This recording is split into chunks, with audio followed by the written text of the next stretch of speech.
Produzir alimento é mais do que uma atividade econômica. É uma missão. E quando essa missão envolve tecnologia, respeito à natureza e compromisso com a entrega, o resultado é excelência. Hoje, no 4º episódio do WordCast, conversamos com Rodrigo Ribeiro, diretor da Agrícola Verma, dos maiores produtores, de hortaliças do Brasil, com sede em Cristalina, Goiás. Uma conversa sobre logística, sustentabilidade, tecnologia no campo e o desafio diário de entregar alimentos com qualidade e responsabilidade. Rodrigo, seja bem-vindo. Muito obrigado. Obrigado, Manuel. Obrigado, legal, Rodrigo. Um prazer muito grande ter você aqui conosco. Veio de tão longe. Eu imagino. O prazer é todo meu. Para bater um papo. É sempre bom estar entre amigos, né, Manuel? Te agradecemos aí a disponibilidade, né? Isso, um prazer. Tenho um carinho especial pelo IbraHort. Já foi um dos diretores? Outro dia estava participando como diretor, né? Para mim é uma honra, né? Para poder participar aqui com vocês. Obrigado pelo convite. Muito bom. A gente agradece demais a sua disponibilidade. Vamos bater um papo gostoso aqui? Papo gostoso, descontraído, entre amigos.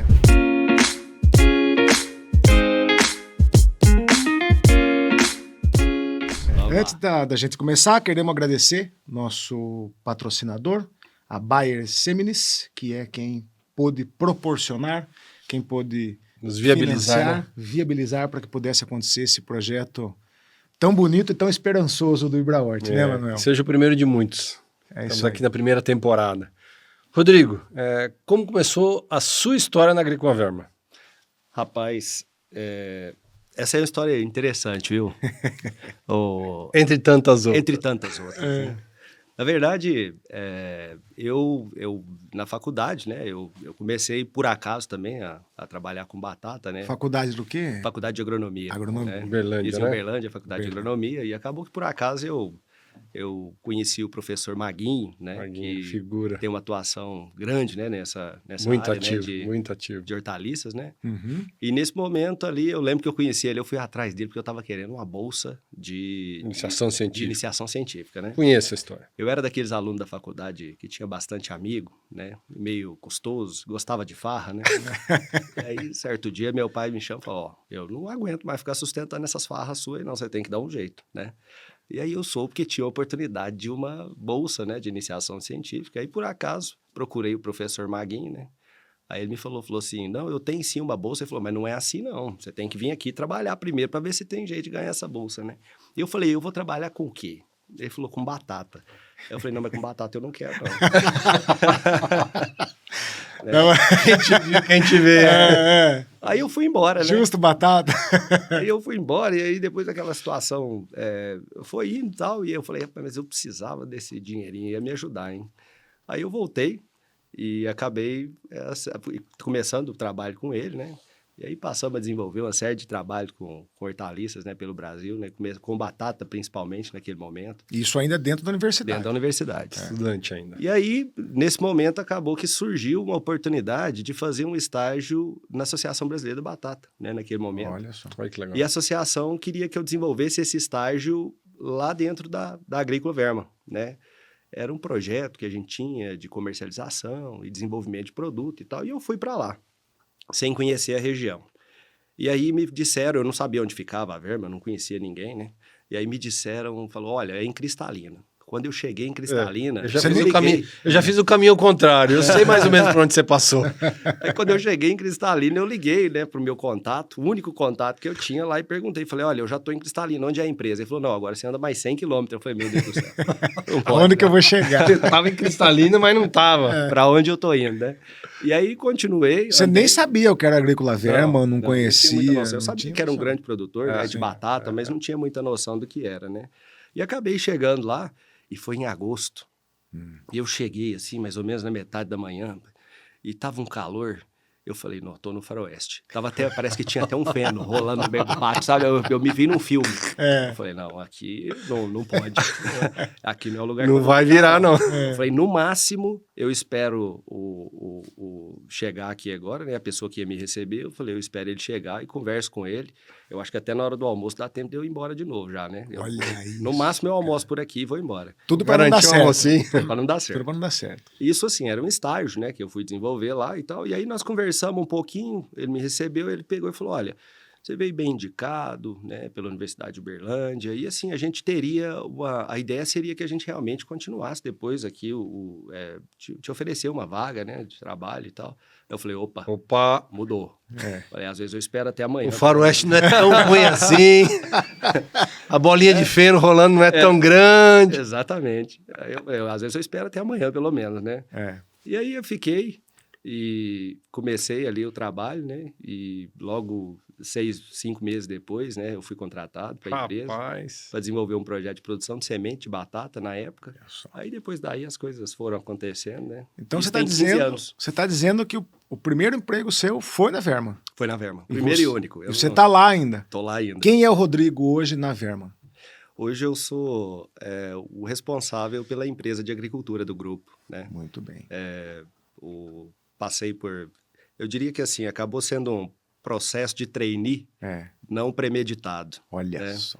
Então, eu comecei como estagiário É. e fui passando por praticamente todas as áreas, né, dos cultivos, da agricultura, da produção em si, Da estrutura bem. da da empresa, né? estrutura da empresa. Pregou uma bagagem danada para você. Exatamente. E aí, assim, conforme iam surgindo, né, as oportunidades e eu ia me encaixando, e a gente foi crescendo até assumir, né, a liderança Sensacional. da Quantas liderança da pessoas empresa. você lidera hoje? Quantas pessoas você lidera? Cerca de 2.200 pessoas. Olha que maravilha. Rapaz. E a Agrícola Verma? bastante. Fala um pouquinho dela para nós. Quem é a Agrícola Verma em números um pouco? A Agrícola Verma hoje, eu sempre gosto de fazer esse comentário, né? Assim, além da gente ter um projeto grande, agrícola, eu vejo hoje o nosso negócio, assim, ele tem um viés social forte, né? Porque Sim, com essa certeza. questão da empregabilidade, É. a questão o fato da gente trabalhar com esse número imenso de pessoas, né? Não deixa de ser uma oportunidade imensa para nós de levar comida e dignidade à mesa das pessoas, Com né? certeza. Com certeza. E ali hoje, assim, nós fazemos em torno aí por ano, em torno de 25 mil hectares de agricultura, né? Uhum. Entre cereais e hortaliça, né? Entre Muito os cereais aí plantamos soja, milho, feijão, trigo, né? E hortaliças, batata, cebola, cenoura, alho, né? Beterraba. São as culturas com as quais a gente trabalha, né? Temos essas 2.200 pessoas trabalhando, né? Estamos atuando em 7 locais diferentes de cultivo, né? A atividade acabou espalhando, né? Em função dos nossos negócios, das nossas oportunidades, né? Eu trabalho com a indústria, às vezes uma região mais alta, que às vezes oferece uma condição climática diferente para uma cultura determinada, né? Muito bem. E a gente acabou se estabelecendo nesses locais, né? Então, basicamente, é isso o trabalho, né? Uma quantidade grande de gente, uma quantidade grande de operação, né? É bem complexo, né? É uma atividade, acaba sendo, sim, complexa, né? Eu tive lá e pude testemunhar o que é a Agrícola Verma, é uma maravilha mesmo e fica muito claro a importância que vocês dão às pessoas, né? A gente podendo conhecer ali um negócio simples da sua propriedade, da onde você trabalha, que é o restaurante, né? A qualidade da refeição que vocês fornecem, como vocês recebem os seus colaboradores, E o todos os tamanho da alojamentos. estrutura, né? E o Pra poder tamanho. manter tanta... Então, isso é muito legal, né? Vocês têm uma visão muito boa, assim, para o colaborador de vocês, né? Eu acho que isso é essencial, né? Na verdade, para fazer uma empresa nada mais é do que um conjunto de pessoas, né? E eu acho que o mais essencial para o empresário, né, para quem está trabalhando com o tipo de negócio que seja, é entender que realmente as pessoas são a parte mais importante daquilo. Isso. Aquilo sem as pessoas que estão ali não vale de nada. É só um monte de coisa. É só um monte de coisa. É verdade. Né? Então, assim, dar o valor necessário a essas pessoas, né? E fazer com que elas se sintam bem trabalhando conosco, oferecer uma estrutura E para que elas realmente estejam confortáveis trabalhando conosco. Isso para nós é primordial, né? Então, realmente cuidar dessa questão social, né? Dentro, fora da empresa, com certeza. isso é prioridade para nós. Isso é muito bonito e fica claro quando a gente vai lá, né? E, Rodrigo, você trabalha com grandes culturas e com grandes volumes. Como é que mantém qualidade? Esse é sempre um desafio, né? Mas, de novo, eu volto na questão das pessoas, sabe? Eu acho que, assim, grandes projetos precisam de grandes líderes, né? Precisam de grandes equipes. E eu vejo que, assim, ao longo desses anos, a gente acabou conseguindo desenvolver uma equipe qualificada. São pessoas muito comprometidas, né, com o trabalho, com o nosso dia a dia, com a nossa operação. Trabalhar com agricultura por si só já tem o fato de ser realmente o trabalho. Você trabalha no campo, no sol, poeira, né? Então, realmente, assim, conseguir montar um grupo que sente aquilo como sendo quase que parte deles, como sendo o negócio deles, e fazer com que aquilo, que eles entendam principalmente que além de ali ganhar o dinheiro deles, que eles estão levando, de repente, produzindo alimento e levando, gerando realmente assim uma situação fazendo esse produto chegar na mesa das pessoas, né? Que nós temos uma atividade que além do nosso trabalho em si, produzir comida. Pelo menos 3 vezes por dia as pessoas precisam do agricultor, né? Precisam Com da agricultura, certeza. precisam do nosso trabalho. É verdade. E eu acho que quando existe esse engajamento, aí sim você consegue fazer coisas grandes, né? E é o que eu sinto, é o que eu vejo hoje, né? Lá no nosso negócio. Mas, Rodrigo, eu acho que além disso, né? Conversando com pessoas próximas a você, né? A gente vê que, tecnicamente, essa questão organizacional, né? A importância do indivíduo, o pessoal ressaltou bastante assim, o seu otimismo, né? E um dos causos que contaram para nós que passou um temporal e a negada desesperada, você não vai produzir nada. Aí falou assim, calma, fique tranquilo, vai dar tudo certo. É da tua natureza isso, cara? Como é que você lida com isso, né? Porque... Tem que ser, sabe? Essa é uma questão que, para mim, assim, a nossa atividade, ela já tem os seus percalços naturais e ela não é simples. E a gente vive, assim, o nosso dinheiro, ele está no campo, ele está exposto. Está exposto, né? Então, assim, a partir do momento que você faz esse movimento e decide colocar o seu dinheiro no campo, você está sujeito a algumas condições que é independente do seu esforço. É inerente ao seu esforço. Exato. Elas podem ocorrer, como essas, por exemplo, que passa o temporal e acaba com tudo. Nós temos que ter sempre otimismo, né? Independente do momento. Eu acho que, assim, tem aquela questão, inclusive, da energia. Eu acho que ser otimista, você contagia as pessoas que estão próximas a você. Você começa a fazer com que os outros acreditem que realmente as coisas podem fluir melhor do que elas poderiam. E às vezes, assim, eu sou otimista até sem acreditar. O líder precisa ser otimista, Exatamente. Né? Ele tem que puxar o time dele, né? Exatamente. Com otimismo, reverberar isso. E assim, sabe, eu acho que quando você coloca a visão realmente positiva, assim, nas coisas, e você tem otimismo, as coisas acabam dando certo. E você tem que ter essa persuasão, né? Essa capacidade de motivar as pessoas, né? Com certeza. O pessoal fala muito disso também, né? Comenta muito essa habilidade que você tem, assim. Ele sabe cobrar, né? Mas ele também tem, né, a capacidade de persuasão. Isso, como é que você trata isso? Isso é natural? Você fala assim, não, eu trabalho isso com força. Como é que... Sabe, assim, para mim, trabalhar ali com aquela quantidade de pessoas, assim, para mim foi sempre, e aí continua sendo uma escola fantástica, né? Porque eu digo que a oportunidade que eu tenho todo dia, eu trato com grandes executivos do mercado, obviamente, né, em função dos nossos negócios. Justo. Mas eu trato com pessoas muito simples também, né? E eu vejo que, assim, aquele negócio, ele precisa de todo tipo de pessoas, com vários tipos de habilidade. E, às vezes, de onde a gente menos imagina, é de onde vem aquela ideia que você fala, cara, isso aqui realmente pode fazer diferença no nosso negócio. E, ao longo dos anos, eu aprendi que, assim, todas as pessoas têm algo que as motiva. O importante é você saber o que motiva cada pessoa. Nem sempre é a mesma coisa. Nem sempre é a mesma coisa. É verdade. Né? E quando você entende isso, é mais fácil de você puxar essa equipe. E, inclusive, replicar essa cultura do otimismo, né? Vamos fazer dar certo. E eu acho que quando você acredita que as coisas vão dar certo, é mais fácil delas darem certo. Se você entra num projeto já imaginando que ele vai dar errado, fica tudo mais difícil. E principalmente quando a gente fala para trabalhar com hortaliça, né? Com certeza. Aí tem uma série de variáveis que implicam no nosso negócio. Como eu disse que, assim, infelizmente, às vezes a gente não tem controle, né? E aqui fica uma lição de empreendedorismo, de gestão. A gente tem que conhecer os nossos liderados, né? Com certeza. Tem que saber o que move cada um deles, a dor deles, né? Com Porque certeza. isso facilita na gestão, né? Com certeza, sem dúvida. Eu vejo que você faz muito bem isso lá, né? Obrigado. Agora eu queria saber, na prática, como que a sustentabilidade é aplicada no dia a dia da fazenda? Como que vocês aplicam a sustentabilidade lá? Conceito de sustentabilidade dia a dia? de uma forma empreendedora, né? Eu acho que essa é uma pergunta curta para uma resposta longa, né? Mas eu acho interessante porque eu vejo, assim, a sustentabilidade, até um tempo atrás, quando a gente escutava esses temas, né? Fala, sustentabilidade e tal. A gente olhava aquilo e falava, isso é um negócio para o futuro, né? E hoje em dia eu percebo que, assim, os nossos grandes negócios, a sustentabilidade acaba os movendo de maneira muito mais rápida, né?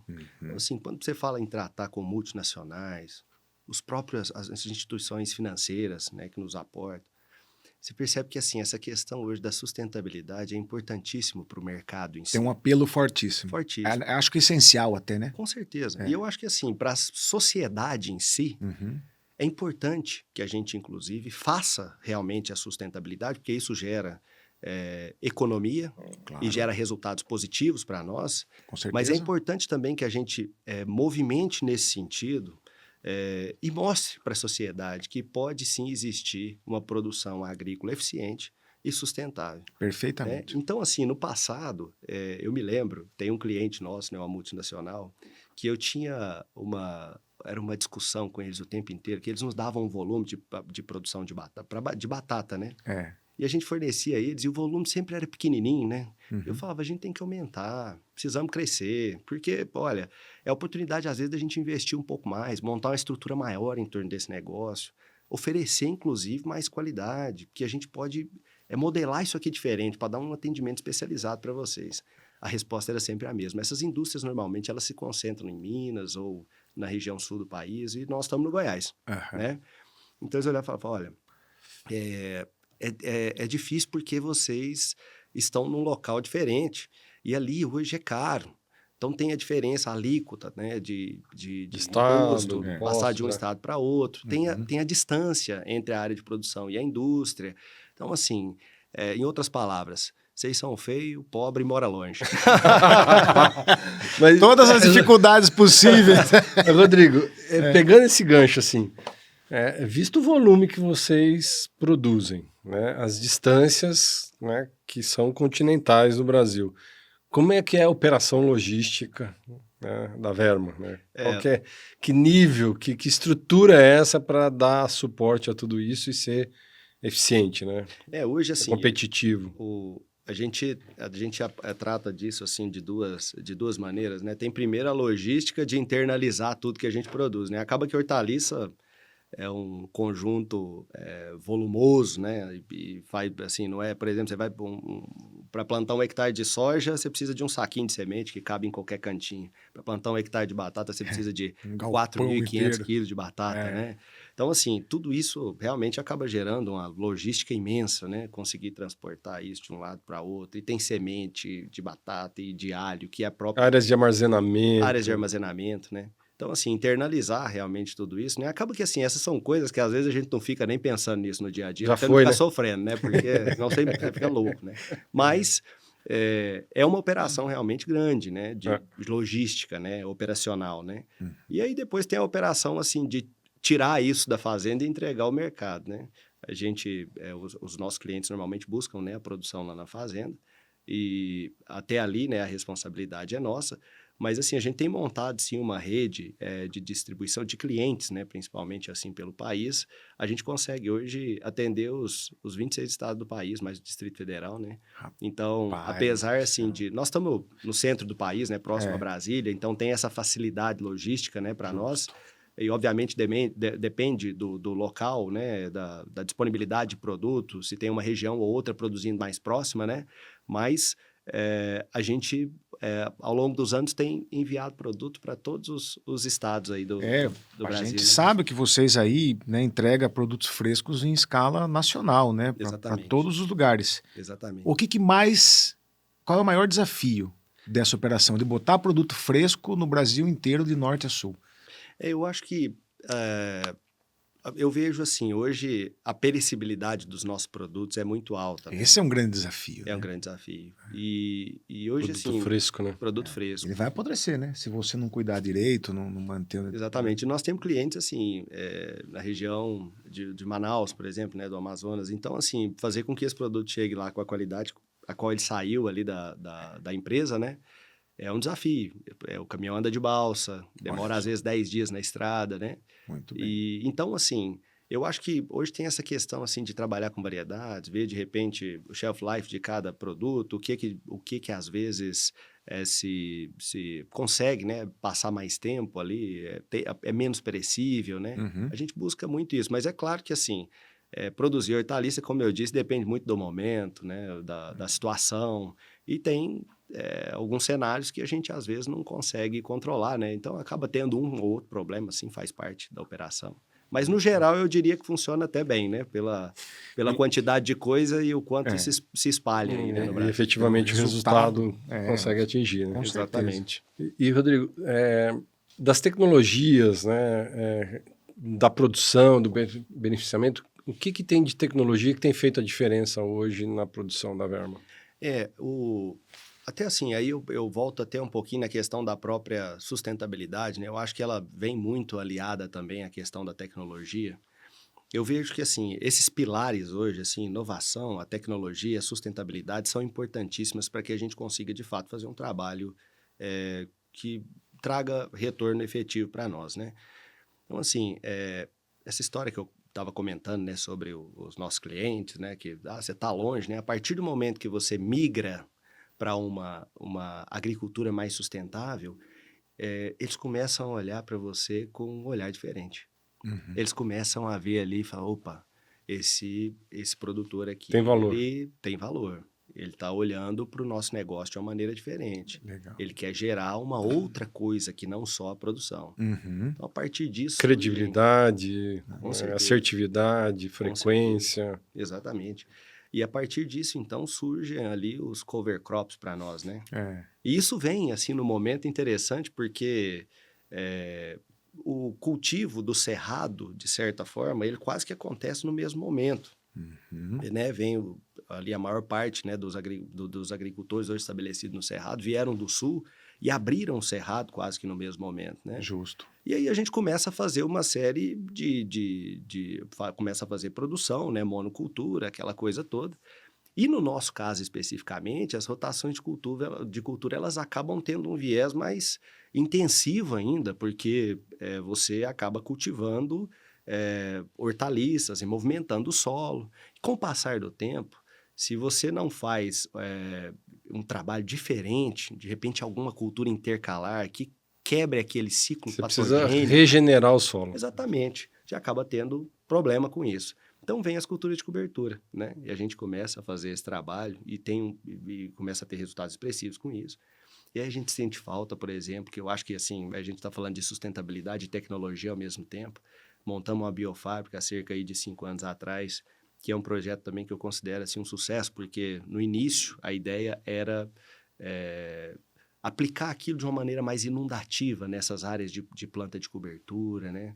E trabalhar a sustentabilidade do solo, regeneração, né? Fazer agricultura regenerativa. Porque se fala muito na prática. Exatamente. E para minha surpresa, isso acaba tomando uma proporção e as pessoas da empresa, né, os gerentes dos projetos, acabam comprando aquilo e levando aquilo para as culturas comerciais, né? Até chegar ao ponto de repente, agora no inverno, a gente conseguir fazer uma cenoura com 85% de produto biológico. Olha né? só, Rapaz. que maravilha. E isso, assim, não é porque é para fazer propaganda. Primeiro, que isso nos gera economia, né? Claro.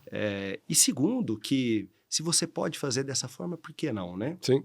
E aí, a partir disso, eu vejo que os nossos clientes começam a olhar diferente, falam, opa, ali tem valor. coisa, tem valor. A tecnologia colocando valor. Exatamente. E aí a gente expande os negócios, né, com as indústrias, né? E aí a história do feio pobre mora longe, ela deixa de ter importância, né? Até que é bonitinho. Até que é bonitinho. Exatamente. Até que é bonitinho. Exatamente. Antes de seguir com a nossa pauta aqui, me vem uma questão, a Agrícola Verma é uma empresa de sucesso, reconhecida, novas tecnologias.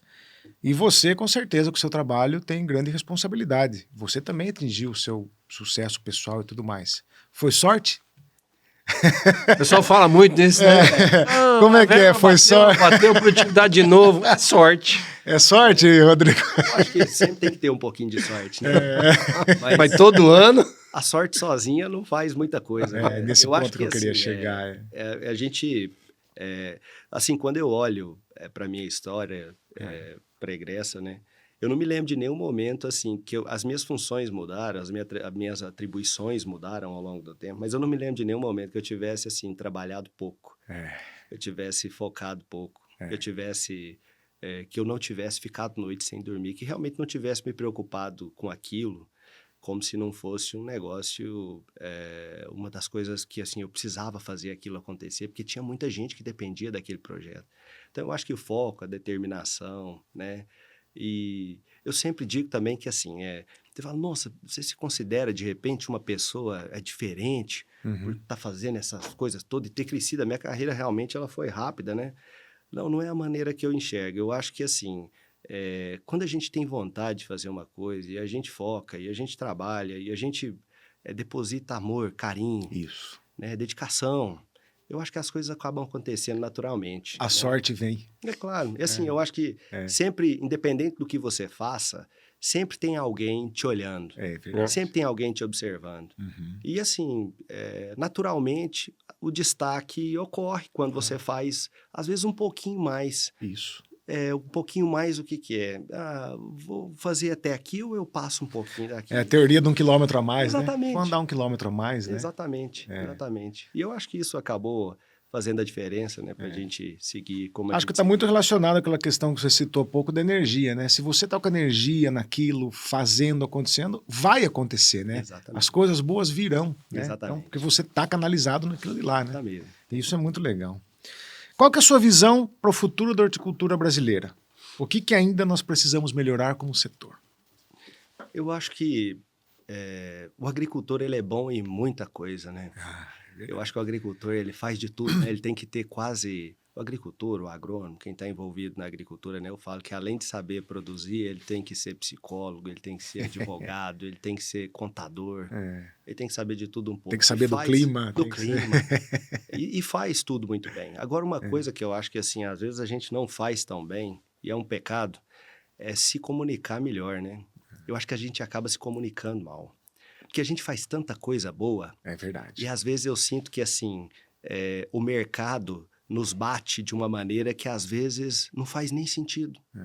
Porque todas as propriedades no Brasil hoje, diferente às vezes da maior parte das regiões do mundo, elas têm que ter 20% lá da sua área de reserva. Depende da região, em algumas regiões até muito mais. Muito mais. Cara, e 20% é bastante. Você pensar numa produção, 20%. Imagina você comprar um apartamento e deixar um quarto fechado, você não pode usar ele, porque aquilo ali tem que ficar parado. É isso, né? Exato. E o agricultor faz isso muito bem. Eu acho que, inclusive, o agricultor hoje é o maior ambientalista do país. Possivelmente. Só que a gente não se comunica dessa forma. Acaba perdendo para a narrativa, né? Exatamente. Acaba porque não comunica tão bem, é verdade. Exatamente. E eu acho que, assim, essa questão toda que é gerada em torno da seguridade, do consumo de hortaliças, porque esse produto nosso, ele vai diretamente à mesa do agricultor. Fresco, né? Fresco. Então, assim, eu acho que o entendimento do agricultor que isso realmente é alimento e que tem que ser seguro e que vai diretamente à mesa das pessoas...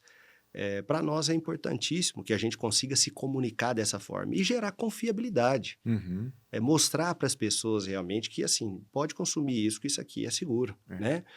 E eu vejo que, assim, o nosso mercado também, eu acho ele muito informal ainda, né? São negócios grandes, né? Hoje tem ainda... obviamente, a hortaliça, de maneira geral, ela ainda é do pequeno agricultor, né? Mas tem grandes produtores também produzindo. E ainda eu vejo, assim, um mercado com a informalidade muito grande, né? Sem um certo controle do volume de produção, né? Tem até a questão climática que acaba mudando isso também de uma maneira muito rápida. Tempos em tempos, né? Mas eu acho que, assim, sabe, é uma maneira na qual, às vezes, a gente conseguisse ter uma previsibilidade maior. No que vai acontecer, né? Porque hoje é difícil, né? Às vezes a gente fica ali na empresa fazendo fluxo de caixa, fala, e o que vai ser o preço agora de cebola o mês que vem? E você junta um pouco de informação daqui e dali, mas o clima vem e muda isso. Muda todo o teu planejamento ali, você tem que se redesenhar rapidamente. Exatamente. Mas eu vejo o mercado de hortaliça com uma perspectiva fantástica, assim, para o futuro, porque a cada momento que passa eu percebo uma necessidade das pessoas por um alimento mais saudável, por um alimento rico, nutritivo. Perfeitamente. E eu acho que é justamente isso que é o que as hortaliças oferecem É o que a gente ao entrega, consumidor. né? É o que nós entregamos. né? E com confiabilidade. Eu acho que com o passar dos anos, cada vez mais a gente tem conseguido levar esses produtos à mesa das pessoas com uma confiabilidade maior, né? Com certeza. E com uma riqueza nutritiva imensa, né? Eu acho que eu vejo, sem dúvida, o mercado de hortaliça com um propósito e uma expectativa gigantesca aí para o futuro, né? Muito bem. Rodrigo, a Agricoverma é uma das associadas do Ibrahort, né? Você já teve a oportunidade, inclusive, de estar na diretoria do Ibrahort. Como é que você vê a importância do associativismo, né, para a cadeia de hortaliças no Brasil, né? Como é que a tua sensibilidade disso, né? Eu acho que hoje a representatividade para nós, né, que trabalhamos nós temos várias culturas, né? E hoje, assim, a gente tem uma representatividade, né? Aí a nível governamental, alguém que defenda realmente os interesses da classe de maneira geral e não os interesses individuais de um ou outro agricultor, né? Porque, obviamente, assim, apesar de ser um setor grande e de gerar uma quantidade imensa de alimentos, ele ainda, como eu disse, é um setor assim que ele trabalha numa certa informalidade. E eu vejo o associativismo, instituições como o Ibrahort, eu vejo neles uma oportunidade, às vezes, de que a gente se comunique melhor, de que a gente realmente faça com que as nossas demandas, elas caminhem no mesmo sentido. E que as demandas, às vezes, do meu vizinho, elas repercutam no nosso negócio também e tragam valor para nós todos. E, às vezes, assim, para quem está ali produzindo, às vezes você tem uma demanda específica de alguma coisa, mas, às vezes, até a pessoa não consegue perceber por conta só que aquilo, às vezes, não é nem mais o mais importante para o setor. E, às vezes, o que o associativismo trabalha, aquilo realmente gera relevância e gera oportunidade para o negócio dela. Então, eu vejo, assim, a representatividade hoje das entidades de classe, de maneira geral, que trabalham defendendo o setor, para nós, talvez seja a única maneira, de fato, da gente conseguir se comunicar de maneira única e fazer com que as nossas demandas sejam ouvidas. Muito bem.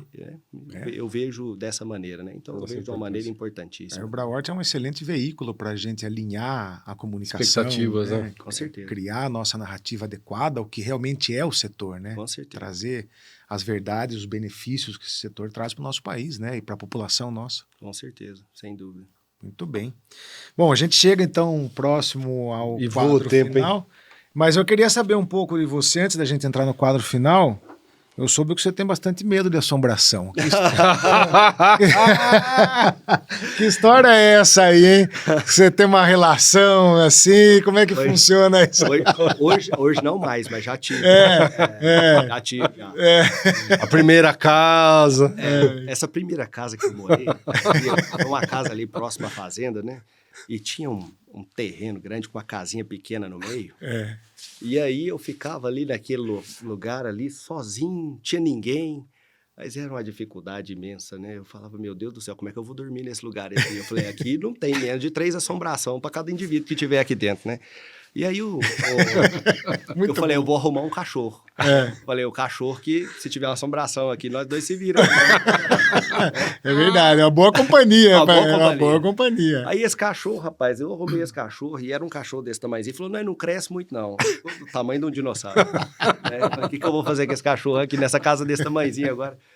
E aí aquele cachorro, rapaz, toda noite, ele ao invés de me ajudar, ele foi me atrapalhar. Porque ele ia pra debaixo de um pé de manga que tinha lá e ficava latindo a noite inteira. Uau. E eu falei, tá lá a coisa. Não entrou pra dentro de casa, mas lá no pé de manga é certeza que ela tá, né? Tá chupando manga. Tá chupando manga. Certeza que a assombração tá lá chupando manga.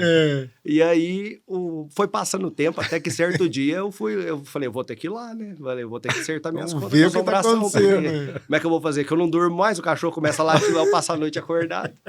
Aí fui lá e olhei lá e não tinha nada, iluminei o cachorro. Daquele dia desencantou com a assombração. Se tinha, ela foi embora. Desde aí foi uma experiência boa, né? Porque muito boa. Essa primeiro momento ali foi o primeiro local que eu morei realmente sozinho. Tinha vindo de Uberlândia. Olha, e não, começando nunca tinha saído de casa e morava ali junto com os meus pais. Então, assim, aquela oportunidade eu falo que até me curou desse mal aí, porque realmente eu tinha esse problema aí. Boa. Mas o pessoal fala muito assim, que do nada você virou pescador, né? Virei. E fiquei profissional. Né? Profissional de o pessoal pesca. fala isso aí. Eita, Como é que é essa jornada das pescarias? Pois é, eu não gostava não, né, de pescar. E aí, por acaso, um amigo nosso, o Ricardinho, né, ele dá consultoria para nós, certo dia ele me falou, vamos pescar? Aí eu falei, como é que é esse negócio? Ele falou, não, nós entramos dentro do barco 6 horas da manhã e nós ficamos até umas 6 horas da tarde. Eu falei, mas não tem chance nenhuma de eu gostar do barco. Como é que eu vou ficar dentro de um barco? Não tem sossego para ficar sentado em lugar nenhum, né? Eu vou ficar sentado num barco 12 horas e olhando pro tempo, esperando peixe ali, né? Rapaz, aí eu cheguei lá nessa pescaria um dia com ele, foi interessante, porque aí o rapaz colocou um peixe mais ou menos desse tamanho assim, ó, né, iscou a vara lá com um peixe desse tamanho. Aí eu olhei aqui e falei, pra que é esse peixe aí? Ele falou assim, não, esse aqui é pra nós pegar os outros. Eu falei, rapaz, eu nunca peguei um peixe do tamanho desse. A isca já tava dando uma pescaria, já. E aí, por acaso, acredite se quiser, eu fui o primeiro a pegar um peixe grande lá, né? Aí eu falei, não, agora esse negócio aqui eu não sabia que eu era bom, mas pelo jeito eu sou profissional, né? É aqui que eu tenho que ir. Muito E dali começamos e tal, né? E eu acho que é uma história boa, porque assim, né? É o momento de você realmente tá ali com os amigos, dar uma refrescada na cabeça. Ali não tem telefone, não tem... Isso é importante internet. Também para o empreendedorismo, né? Com certeza. Esse balanceamento Com aí, certeza. né? E aí eu acabei virando pescador. A história foi essa. Ai, muito bom. Vamos fazer um bate-bola? Bate-bola. Rápido Estamos aqui. nos finalmente, Rodrigo. A gente vai fazer perguntas rápidas, você responde a primeira resposta que vier. Excelente. Vamos lá. Um cheiro que te lembra a infância. Pão de queijo. Olha só, goiano. Minas. Minas. É. Uma tecnologia que transformou sua operação. Eu acho que é aquilo que eu vinha falando antes, assim, quando a gente fala de sustentabilidade, agricultura regenerativa, eu vejo, eu não falaria de uma única ação, coisa, né? mas eu vejo assim um conjunto de ações em torno de agricultura sustentável realmente assim criou uma visibilidade, uma oportunidade imensa para nós. Muito bem. O que não pode faltar em uma lavoura de qualidade? Cuidado, carinho, amor, atenção. E todo dia ir lá dar bom dia para ela, porque ela muda de um dia para o outro, né? Vai lá. Eu acho que principalmente isso, assim, é o cuidado, é entender o que a planta precisa, é sentir realmente aquele negócio. Sensacional. E o que te dá orgulho de fazer parte do agro, né, da horticultura brasileira, assim? Eu acho que eu falaria de novo a frase que eu falei lá no início aqui do nosso podcast. Eu acho que é saber que a gente tem condição de transformar a vida de tanta gente, que a gente, às vezes, impacta a vida de tanta gente com o nosso trabalho, com a nossa produção. E além do fato da gente ter a oportunidade de levar todos os dias comida e dignidade à mesa das pessoas. Eu acho que isso é o que movimenta o nosso dia a dia. Te dá é o que me dá orgulho. Saber que eu participo disso e saber que a gente consegue impactar a vida de tanta gente, mesmo que elas não saibam, sim. Mas aquele produto está chegando lá e vem de um trabalho muito grande realizado anteriormente. E saber que a gente faz parte disso, para mim, é muito motivo de orgulho, sim, sem dúvida. Sensacional. Legal. A horticultura é? A horticultura hoje é meu meio de vida, é minha paixão, é a maneira com que eu vejo a oportunidade para transformar a vida das pessoas, é empregabilidade, é um trabalho social imenso, é comida de boa qualidade. De verdade? De verdade. Muito bom. Para mim, faz parte da minha essência hoje. Muito bem. E se um jovem, né, te procurasse, o que você falaria para ele que está no começo da carreira dele? Que conselho você daria para um jovem que estivesse entrando no segmento, né, da horticultura hoje? Eu diria que trabalhe bastante, foque, não tenha preguiça, corra atrás do seu sonho, seja otimista. Né? Seja otimista, com certeza. E se dedique bastante, procure inovação, procure ver o que dá certo. E eu acho que, assim, sabe, uma coisa que eu escutei há bastante tempo atrás, quando eu comecei essa jornada de começar a liderar muita gente, eu lembro de uma pessoa, um consultor nosso, que me disse assim, falou, você quer fazer coisa boa? Se cerque de pessoas boas. Então, eu diria que se cercar de pessoas boas é essencial para que você faça coisas boas. né? E procurar sempre também, esse é outro conselho que eu escutei também de um amigo. Ele me disse, falou, olha, você sempre tem que procurar estar em mesas onde você não é o topo. Você tem que, é a maneira de se aprender mais, é a maneira de você se comunicar mais, é a maneira de repente, você estar sempre trocando ideia e crescendo, né? E isso eu acho que é essencial, né? Então, para o jovem que está começando, esse é o conselho que eu daria, né? Foi o que eu fiz ao longo da minha carreira. Muito bom. E graças a Deus, assim, eu tenho orgulho, né, do que foi feito até aqui. E, de certa forma, eu diria que tem dado certo, né? Se nós estamos há tanto tempo fazendo... Está continuando, com tanta juventude, né? Então é um bom caminho. Com certeza. Mas, Rodrigo, estamos indo para o encerramento. Um grande prazer poder bater esse papo com você. Foi joia. Sensacional. Obrigado. Te agradecer, saber, né, das coisas que não vêm por sorte, né? Para você estar aqui, você teve que se deslocar, vir lá de Cristalina para cá. A gente fica muito agradecido por isso. Imagina, prazer. É um reconhecimento para a gente, é um prazer estar com você aqui.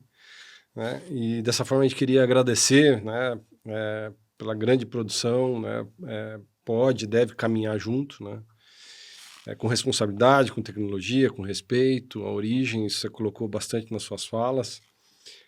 As histórias, né, com a Agrícola Verma nos fazem acreditar que é possível crescer sem perder a essência, cuidado com o solo, com a água, com as pessoas. Né? Esse texto aqui, na verdade, só resume o que você passou para nós o tempo todo. Obrigado. E aproveitar para não deixar de passar em vão, né, agradecer a Bayer Semines, que foi de pronto, né, já nos apoiando nesse processo, podendo viabilizar que a nossa voz chegue aonde ela precisa chegar. Muito obrigado.